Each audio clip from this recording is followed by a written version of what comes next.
ومن أحسن قولا ممن دعا إلى الله وعمل صالحا وقال إنني من المسلمين. نحمده ونصلي على رسول الكريم. اللہ تعالیٰ نے دونوں جہانوں کی پوری کامیابی پورے کے پورے دین پر چلنے میں رکھی، اور یہ دین ہم سب کی زندگی میں اللہ کے پیارے حبیب حضرت محمد صلی اللہ علیہ وسلم کی پیاری مبارک محنت کے ذریعے زندہ ہو. اللہ پاک نے اس میں دونوں جہانوں کی خیریں، برکتیں، خوشیاں رکھی ہیں. دونوں جہانوں کی سعادت اللہ پاک نے اپنے پیارے دین میں رکھی، اور یہ دین محنت کے بغیر آ ہی نہیں سکتا. اس محنت کو ہم سب نے کرنا ہے. اس امت کے ہر فرد کے، ہر مرد کے، ہر عورت کے، ہر بوڑھے جوان، پیر غریب، بادشاہ فقیر کے ذمے ہیں خود پورے دین پہ چلے اور اس پیارے پیارے دین کو آگے ساری دنیا میں پھیلائیں. اللہ پاک نے اس لیے ہمیں دنیا میں بھیجا ہے. ہم افسوس کی بات یہ ہے کہ ہم دنیا میں آئے اور دنیا کے کاموں میں ایسے الجھ گئے جیسے ہم نے اللہ کے پاس جانا ہی نہیں، اور اللہ تعالیٰ کے سامنے پیشی نہیں، اور قبر بھول گئی، قیامت میں اللہ کے سامنے پیشی بھول گئی، جنت بھولی ہوئی ہے، جہنم بھولی ہوئی ہے. حالانکہ قرآن میں دیکھو سارا قرآن پاک بھرا پڑا ہے اللہ پاک کے، یعنی اللہ پاک نے بار بار ہمیں مختلف انداز سے جھنجھوڑا ہے، ہمیں خواب غفلت سے بیدار کرنے کی کوشش فرمائی. تو باقی قرآن پاک تو وہ کتاب ہے جو ہمارے دل دماغ کو کھول دیتا ہے، لیکن اس کے لیے ہمیں قرآن پاک کو کھولنے کی ضرورت ہے. قرآن پاک کھولیں گے تو پھر یہ ہمارے دل دماغ کو کھولے گا. قرآن پاک کو کھولیں گے نہیں تو اس سے پھر قرآن پاک کو کھولے بغیر ہمارے دل دماغ کی گرہیں کیسے کھلے گی. اللہ پاک ہم سب کو عمل کرنے کی توفیق عطا ہو. اور الحمدللہ ثم الحمدللہ ہماری اس نکاح آسان تحریک کے ذریعے پوری دنیا میں ایک پیغام پہنچایا جا رہا ہے کہ کسی ہر گھر کے افراد ہماری اس نکاح آسان تحریک کے ذریعے ایک پیغام ساری دنیا کے کونے کونے میں پہنچایا جا رہا ہے کہ اپنے بچیوں کی شادیاں جلدی کی جائیں.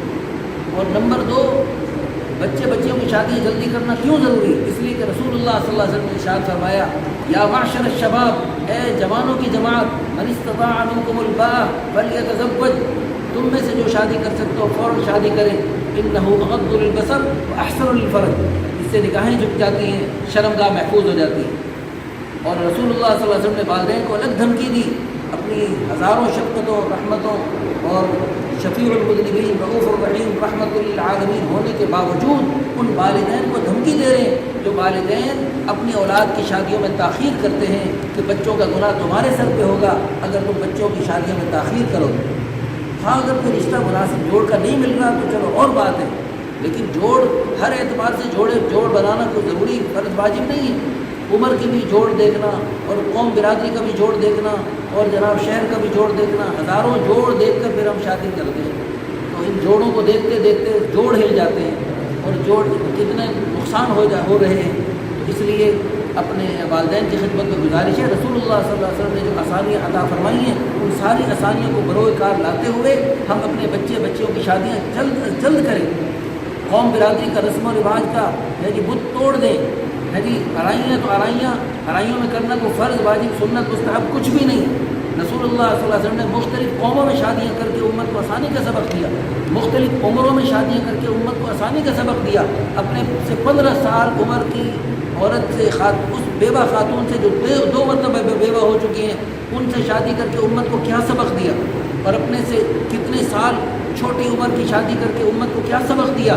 تو ہم نے یہ جو آسانیاں ہمارے پیارے نبی صلی اللہ علیہ وسلم کی طرف سے ہمیں ملی ہیں، تو اس میں اللہ نے خود ارشاد فرمایا، ما آتاکم الرسول فخذوہ، میرے حبیب کی طرف سے جو تمہیں ملا اس کو مضبوطی سے پکڑ لو، وما نہاکم عنہ فانتہوا، اس سے روکا اس سے رک جاؤ، اس سے باز آ جاؤ. تو ہم سب نیت کریں کہ انشاءاللہ اپنے بچیوں کی شادیاں جلدی کریں. نمبر 2، شادیوں کو رسم و رواج سے پاک کریں، سنت کے مطابق سادہ شادی کریں. رسول اللہ صلی اللہ علیہ وسلم کی شادیاں کیسے سادہ ہوتی تھی.